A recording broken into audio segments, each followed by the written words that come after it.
بارے میں تمہارے پاس کوئی علم نہیں ہے، لہذا اس کی تفصیل تم سمجھ نہیں سکتے ہو۔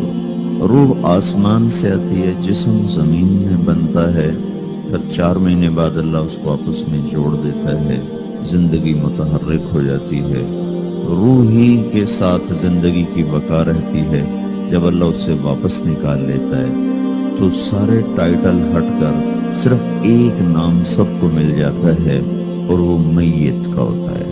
وہ حضرت مولانا ہو، وہ کوئی ڈاکٹر ہو، بادشاہ ہو، صدر وزیر ہو، سارے اعزاز ٹائٹل ہٹا کر اس پر میت کا لفظ۔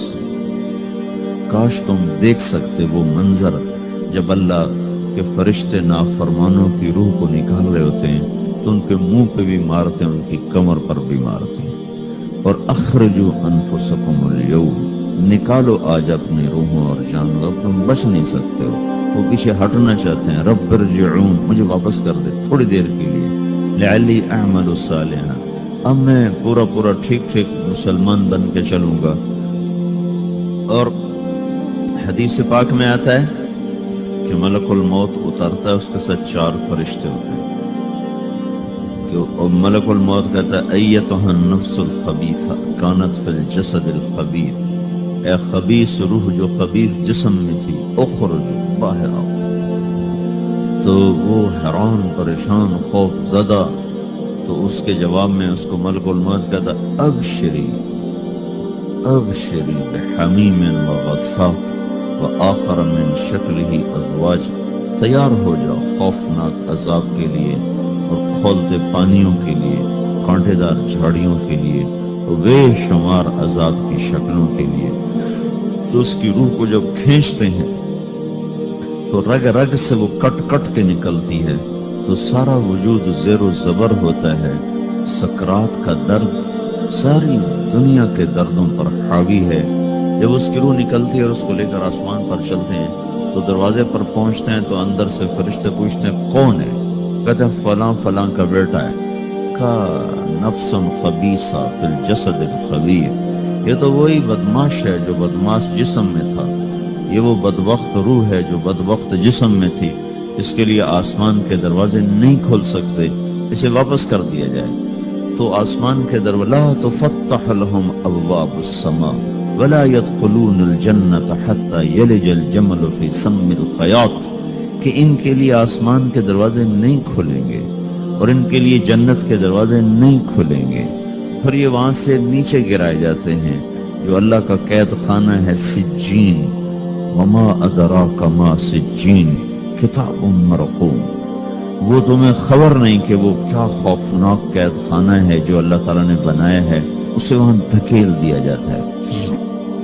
پھر قیامت تک اس کے لیے انتظار کی گھڑیاں ہیں اور عذاب کی شدت ہے۔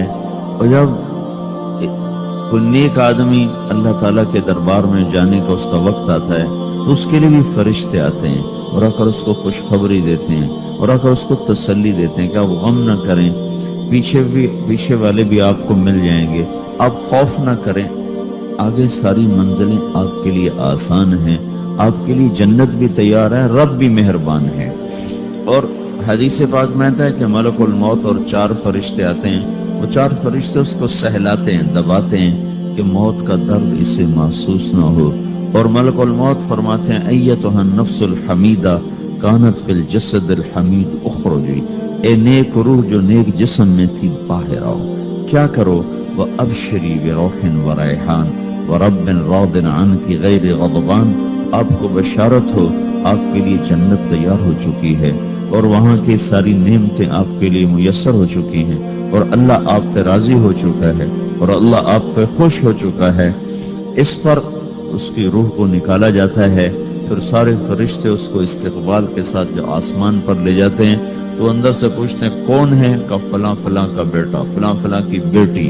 کہتے ہیں نفس حمیدہ فی جسد حمید، یہ تو نیک روح تھی جو نیک جسم میں تھی، مرحبا بہی، اس کو ہم سب استقبال کس کا کرتے ہیں، اور ایک دم آسمان کے دروازے کھلتے ہیں، پھر وہ پہلا، دوسرا، تیسرا، چوتھا سارے آسمان پار کرتا ہوا اللہ پاک کے عرش کے نیچے جھک کے جا کر، مرد ہے یا عورت، وہاں جا کر سجدے میں سر رکھتا ہے اور اللہ تعالیٰ فرماتے ہیں ہاں اس نے ہمیں خوش کیا، ہم اسے خوش کریں گے۔ تو اس طرح میرے عزیزو یہ دو موتیں ہر انسان دیکھتا ہے، یا وہ جنت کے فرشتوں کا استقبال دیکھتا ہے یا جہنم کے فرشتوں کی مار اور پٹائی کو سہتا ہے۔ ہمارے علاقے کی بتا رہا ہوں، اپنے علاقے، ایک زمیندار مر گیا، اس کی قبر کھودی ساری بچھوؤں سے بھری ہوئی، ایسے جیسے چیونٹیاں پھر رہی ہوتی، تو انہیں وہ بند کر کے دوسری کھودی، ساری بچھوؤں سے بھری ہوئی، پھر وہ بند کر کے تیسری کھودی، ساری بچھوؤں سے بھری ہوئی۔ قبرستان میں اتنے بچھو کہاں سے آ جائیں؟ یہ زمین کے بچھو نہیں ہے، یہ آخرت کی بلائیں ہیں جس کے ساتھ اب اس سے قیامت تک رہنا ہے اور گزارا کرنا ہے۔ تو یہ دو طرح کی موتیں روزانہ لوگ مرتے ہیں، روزانہ لوگ مرتے ہیں۔ جب نماز کا وقت ہوتا ہے ملک الموت ساری دنیا کا چکر لگاتا ہے اور دیکھتا ہے کون پڑھ رہا ہے کون نہیں پڑھ رہا، کون پڑھ رہا ہے کون نہیں پڑھ رہا۔ جو نماز کی پابندی کرتا ہے اس کی موت آسانی سے ہوتی ہے، جو نماز میں غفلت کرتا ہے اس کے ساتھ موت کے وقت شدت اور سختی اختیار کی جاتی ہے۔ تو بھائیو یہ ایک جسم ہے، ایک روح ہے۔ روح باقی رہنے والی چیز ہے، جسم مٹ جاتا ہے، پھر اللہ سے قیامت کے دن نیا جسم عطا فرمائے گا، ایک نیا جسم دیا جائے گا۔ روح وہی ہے جو اللہ کے خزانوں میں جمع ہو جاتی ہے۔ نافرمان کی سیاہ کالی روح ہوتی، فرما بردار کی روشن چمکدار روح۔